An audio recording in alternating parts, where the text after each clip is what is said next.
प्यारे बच्चों, सबको सुप्रभात। और आप लोग का बहुत बहुत स्वागत है हमारे इस YouTube चैनल में।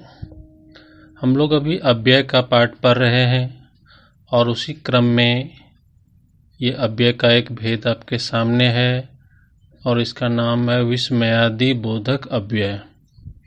इस पाठ में हम लोग परिभाषा देखेंगे, भेद, उदाहरण को देखेंगे और इसे बहुत ही आसानी से समझ पाएंगे। तो हम लोग आगे बढ़ते हैं और देखते हैं इसकी परिभाषा। जिन शब्दों से हर्ष, शोक, आश्चर्य, घृणा आदि के भाव सूचित होते हैं, परंतु जिनका संबंध वाक्य या उसके किसी पद से नहीं होता, उन्हें विस्मयादि बोधक अव्यय कहते हैं। जैसे हाय, मेरा सब कुछ लुट गया। दूसरा देखिए, आहा, कितना सुंदर दृश्य है। और यहाँ देखिए हाय भी है, यहाँ आहा भी है और हाय के ठीक सामने विस्मयादि का एक चिन्ह लगा हुआ है।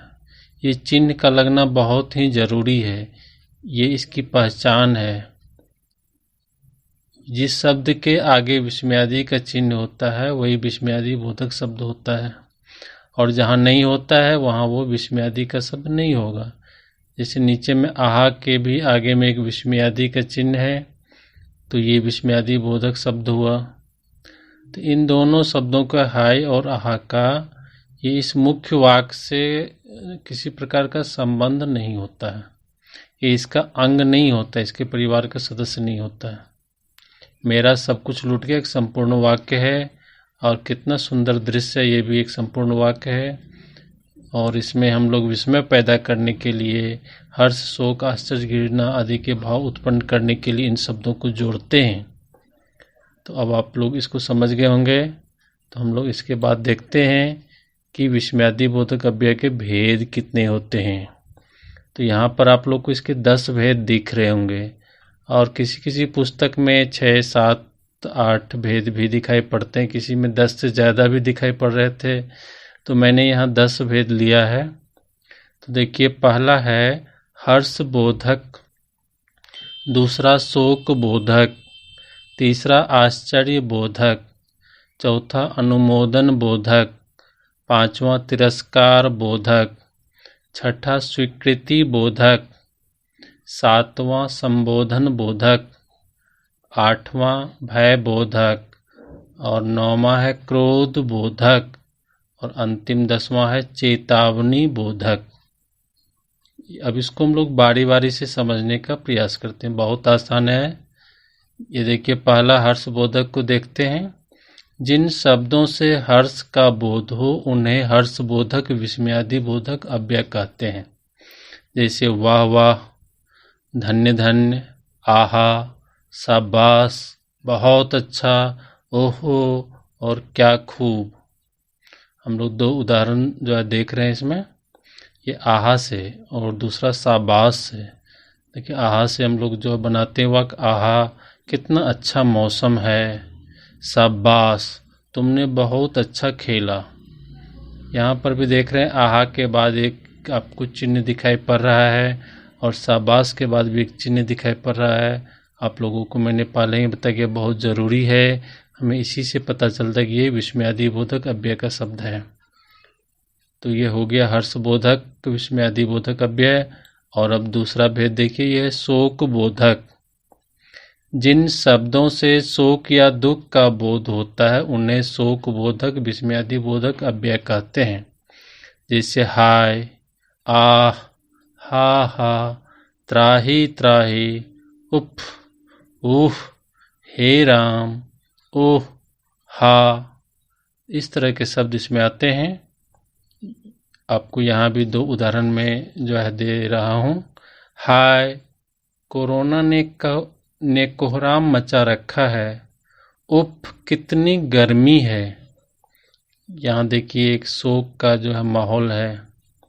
और आगे देखिए, यह तीसरा भेद आश्चर्य बोधक। जिन शब्दों से आश्चर्य का बोध हो हम उन्हें आश्चर्य बोधक विस्मयादि अव्यय कहते हैं।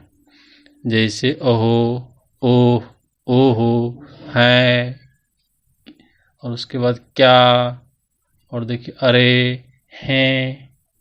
दो उदाहरण देख लीजिए। ये है क्या से, क्या सभी असफल हो गए? अरे श्याम कब आया? यहाँ पर क्या और अरे विस्मयादिबोधक अव्यय का शब्द है और इसका यहाँ प्रयोग किया गया, इससे आश्चर्य का बोध हो रहा है। और उसके बाद है अनुमोदन बोधक। जिन शब्दों से अनुमोदन का बोध हो उन्हें हम लोग अनुमोदन बोधक विस्मयादिबोधक अव्यय कहते हैं। जैसे अच्छा, हाँ हाँ, वाह, शाबाश, ठीक, बहुत अच्छा। तो उदाहरण से आप लोग देखिए। अच्छा, अब तुम घर बना सकते हो। शाबाश, आज तुमने नेक कार्य किया है। ये हम अनुमोदन कर रहे हैं किसी बात का। और देखिए पांचवा है तिरस्कार बोधक। इसे घृणा बोधक भी कहते हैं। जिन शब्दों से तिरस्कार या घृणा का बोध हो उन्हें तिरस्कार बोधक विस्मयादिबोधक अव्यय कहते हैं। जैसे छिह, हट, अरे, धिक, उफ, थू और धिक्कार है। इस तरह के शब्द इसमें आते हैं। दो उदाहरण देख लीजिए। छिह, कितनी बदबू है। और दूसरा है उफ, तुमने उसका जीवन बर्बाद कर दिया। यहाँ पर छिह और उफ तिरस्कार की भावना से जो प्रयोग किए गए हैं। और देखते हैं छठवां भेद। यह है स्वीकृति बोधक। जिन शब्दों से स्वीकृति या स्वीकार का बोध हो उन्हें स्वीकृति बोधक विस्मयादिबोधक अव्यय कहते हैं। जैसे अच्छा, ठीक, बहुत अच्छा, हाँ, जी हाँ। दो उदाहरण देख लीजिए आप लोग, ठीक से और जी हाँ से। ठीक, तुम मेरे घर में रह सकते हो। जी हाँ, मैं झारखंड में रहता हूँ। कितना अच्छा, कितना आसान है। और इसके बाद देखिए सातवां भेद, यह है संबोधन बोधक। तो इसकी भी बहुत आसान परिभाषा सब में मैंने लिखा है। देखिए, जिन शब्दों से संबोधन का बोध हो उन्हें संबोधन बोधक विस्मयादिबोधक अव्यय कहते हैं। जैसे हे, अजी, अरे, रे, अहो, ए, अरी। दो उदाहरण इसमें भी देख लीजिए। यह अरे, कहाँ जा रहे हो। दूसरा है अजी, थोड़ा इधर आना। देखिए अरे और अजी के यहाँ प्रयोग हुआ। ये दोनों से हम लोग किसी को संबोधित कर रहे हैं। आठवां भेद देखिए, भय बोधक। जिन शब्दों से भय या डर का बोध हो उन्हें भय बोधक विस्मयादिबोधक अव्यय कहते हैं। जैसे बाप रे, हाय, हा, ओह। दो उदाहरण इसमें भी। बाप रे, कितनी डरावनी रात है। हाय, कितनी भयानक पहाड़ी है।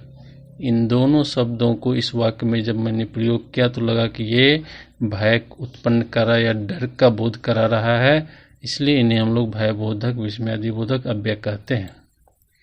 और नौवां है क्रोध बोधक। जिन शब्दों से क्रोध का बोध हो उन्हें क्रोध बोधक विस्मयादिबोधक अव्यय कहते हैं। जैसे अबे, धुत, चुप, उसके बाद परे हट, ठहर। इस तरह के शब्द इसमें आते हैं। यहाँ भी दो उदाहरण आप लोग देखिए। यह है चुप, यहाँ बोलना मना है। देखिए दूसरा है ठहर, अभी तुझे मजा चखाता हूँ।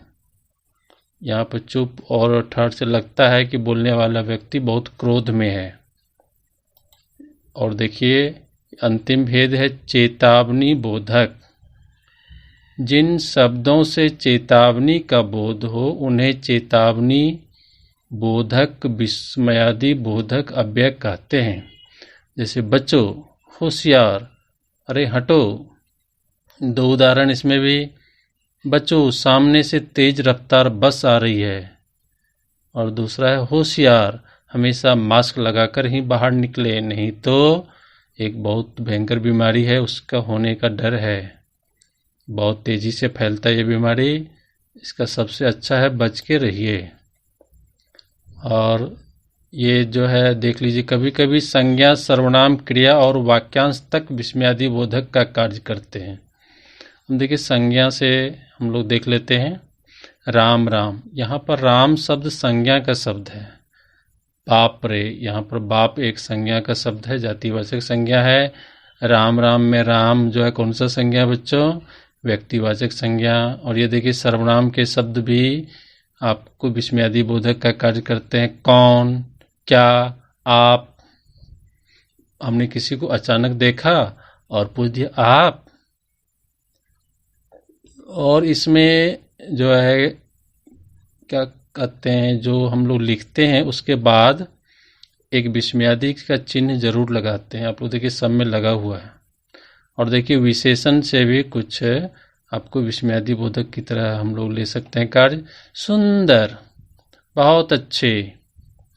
और देखिए क्रिया से भी हम लोग जो बनाते हैं विस्मयादि बोधक शब्द। चुप, उसके बाद आ गए। वाक्यांश का भी बनाते हैं। देखिए क्या कहा, मारे गए।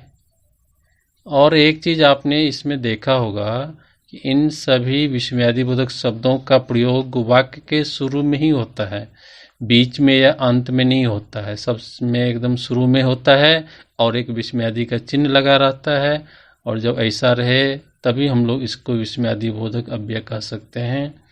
और आज के लिए बस इतना ही।